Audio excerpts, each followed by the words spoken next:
Tonight, we have the pleasure of welcoming Oliver Sykes, frontman for Bring Me the Horizon, and Youngblood to Loudwire Nights.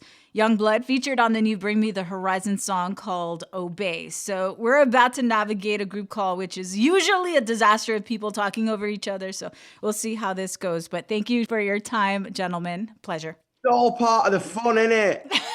Maybe. Not if you have to edit it down and it's like everybody talking over everybody, but sure. That's all right. Me and I will have some fun and we'll figure it out later. You're all about the fun. I love that. All right. So Frank Sinatra recorded I know that's very random. He recorded 5 albums within the space of a year. 6, if you extend that year, a little less than 2 weeks. Bring Me the Horizon shared that they're going to release 4 albums within a 1-year period. It's going to be titled Posthuman. They're all going to be titled Posthuman, doing it in a way they've never done it before, giving each album its own tone and mood. So, Ollie, how did this 4-record release inspiration come to you? Why do you want to roll out the music this way? It was kind of like something we've just set ourselves as a goal, and hopefully we're going to achieve it. I think after, we realized lockdown, we're going to be, this virus ain't going away, and we're not going to be touring, probably not till late next year if we're lucky. I think we just wanted to make sure we had something to do, and also to give to fans so they've got something as well. But we've been talking about not doing albums and trying to change the way we release music and stuff, and it just felt like the perfect time to experiment with the format and try and do something that we haven't done before, because we're so used to the traditional way of just spending a year on an album and then touring that for 2 years. And I think with the way people consume music these days, it's it's so quick. It's like how people watch a Netflix show. It's like we don't watch an episode a week anymore. We consume the whole series in like a night, and then it's like, okay, what's next? And I think that mentality has gone into music, where it's just like, right, I've heard the album, what's next? Things get so old so quickly for people, and it's like, could really feel that with the last album. It's like all that work goes into it. It comes out, and then after about a week, it's like people want something new. They don't want to see like a music video from that album. They want a new song. It's just like trying to adapt. I think with our band, we've always been a bit like adapt or die. You know what I mean? You've got to keep evolving and keep changing with the times. Otherwise, you just get left behind. And it was just, that was kind of what inspired the idea. And are you writing one at a time? Because I know it's kind of like different emotions, right? Different mood for every record. So are you able to jump back and forth within that writing process, or are you just focused on one at a time?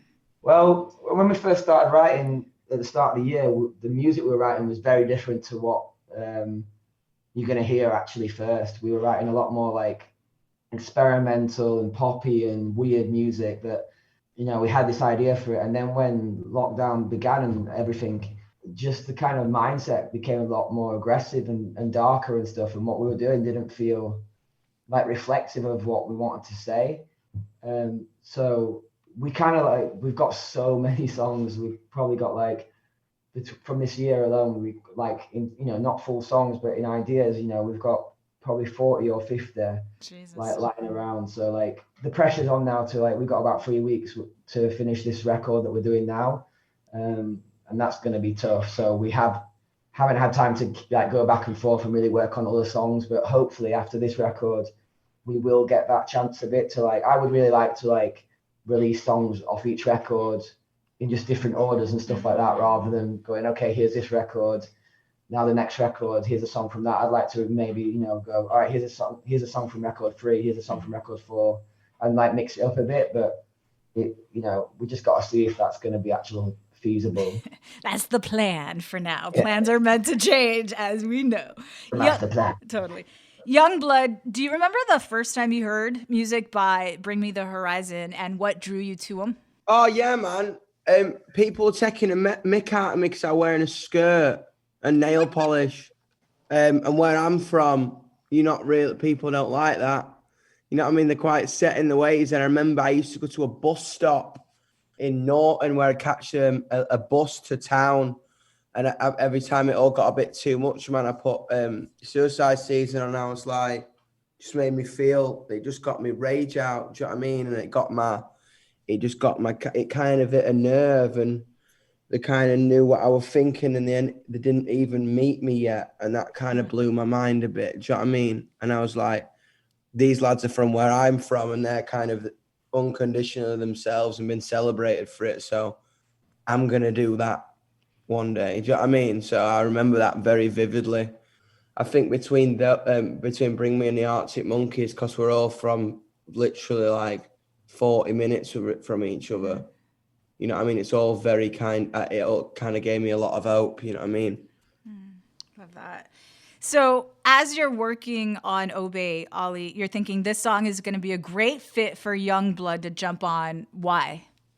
And there was an energy to it, whereas it felt heavy, but then it had some slight Britpop influences, which I hear in Youngblood's music. You know, we were looking for this record, we were looking for people that the record on a whole is going to have like a harder edge, and it's going to be a lot more rock and aggressive than our last record. And, you know, with our last record, we kind of like looked outside the scene for people to collaborate with and bring something new to the table. And with this record, we wanted to have people that reflect the scene at the moment, and, you know, still not choose obvious people that you would expect us to work with, but have people that are more, you know, that are closer connected to us and stuff. So I really like what Youngblood's doing, and I love his energy, and I think, you know, reflective of a new breed of rock star. And I think it's, you know, it was just exciting for us to get to work with someone who's like not only like a fan of us and, you know, we connect on that level, but, you know, we're honored, to be honest. He's like, we're aware that he's like a super fast rising, you know, star, and we're lucky to be working with him. So it's just cool all around. It's so exciting to watch him. He's just fun, and you just don't know what he's going to do next. And he's so 100% himself. And I love watching him, gotta say. Mental, man. It's all mental. You guys sing about, or you touch on corruption on Obey. And Youngblood, we've seen you out there at the Black Lives Matter protests, other marches. What is the role, and anyone can jump in on this, what's the role of music in 2020? Like, is it your job to motivate us to get out there? Is it your job to entertain us? Do you have a job outside of just making the music you want to create? Like, do you feel a sense of responsibility? Because everybody's turning to Netflix and musicians right now for some sort of outlet, right? I think good art's going to reflect the time. You know what I mean? I think that's what it means to be an artist. You know what I mean? If you have like, we were actually talking about this in an interview like earlier today, like it's kind of showing people who are artists and who are kind of singers. I think it is important to talk about it because when the world stops, when the world takes a second, when you are forced to think, the truth comes out and the truth comes to fruition. You know what I mean? You see what's happening in terms of racial inequality and the planet burning alive. And I think, to be honest, especially, and I won't speak for Ollie, but when we speak a lot, like, of course we're going to write about that because that's what's happening. And it would be naive of us not to talk about it because, I don't know, that's what everyone's thinking. Everyone for the first time in so many years is in the same boat. And with this song especially, from my perspective, and we just got to bring the energy and make people feel like, yes, the world is right now, but if we work together and if we are together and we remain unified, then it's up to us, man. We're gonna make it a better place, because especially my generation, man, we see a place we want to belong. We see, and it was so apparent in the BLM protests and everything, been out there. I felt that energy. I felt that unity of my generation, and it was insane to be there. We know what we want to do. We know what we want to be a part of, and we're going to get it because we have the source and the information and the unity. And I think that's music, to me, is reflecting that right now. There was a clip shared by Bring Me the Horizon. It was a behind-the-scenes look at the making of Parasite Eve, and Jordan commented, "We cracked the code. We never have to see each other again." You guys were working remotely, and Ollie, you said that would be a f***ing dream. Do you think the way that bands make music will change forever? And do you really mean that? Like, would you be so happy if you didn't have to deal with your bandmates in person anymore? I think everyone's got to get used to the idea that this could be life now. Do you know what I mean? Like, there's a lot of positives about it. Do you know what I mean? Like, we're obviously just joking, but at the same time, like, I see and talk to Jordan more than any other human in the world. Like, and it's, you know, before we were forced into, you know, doing it remotely, you know, he would be coming up here every week and working here, and, you know, he would be not seeing his family for weeks on end and stuff like that. And it's just like, we were doing things that we didn't need to do, and we just didn't realize because there was no other way. And it's the same with, you know, the businessman that's traveling across country and flying to go to do a half an hour meeting to then stay in a hotel. And, you know, just a lot of things. I think we're just, now when we stop, we're doing a lot of shit backwards. Do you know what I mean? All the people sat in cars in rush hour driving to work that's 2 hours away to sit at a computer that they've got at home. It's just like, you know, the same like, we're making music that sounds better than any other music we've ever made before, and we're not even set foot in the studio. We've done it all from our bedrooms and offices, and, do you know what I mean? We're making a record, we're putting a record out, and we haven't even seen each other. We haven't even played a note together. It's all done digitally, emailed, transferred. It's nuts, to be honest. Like, Yeah, it's mental. I'm recording and engineering all my own vocals. I haven't got a clue how to do that, but I'm doing it. You know what I mean? It's like, it's wild, but it works. And I think it'd be silly just to be like, once we can be back together and stuff, to not retain some of this stuff, because a lot of it, we get our own space whenever we want to switch off and go and be with our loved ones, or just have 10 minutes or go for a jog. It's not like there's no problem because you're in your own space, and there's a lot of positives to it all. Yeah, I mean, I think it's, you know, I think it's been good for a lot of people to show it, kind of hold up a mirror to us and go, wait a minute, we've been doing backwards. Yeah, time to re-envision how music gets made. We'll wrap on this one because I'm almost up on my time here, sadly. But I don't think anybody ever forgets like the kindness of somebody established who's supportive when you're on the come up, right? Like, Ollie, something as simple as you complimented Evangeline. I'm not super familiar with her work, but she's an up and coming musician. And, you know, the press ran with that and it meant the world to her. So I'm just wondering what musicians offered up that support to your younger selves that really made a difference? So I just saw that news piece. You saw it?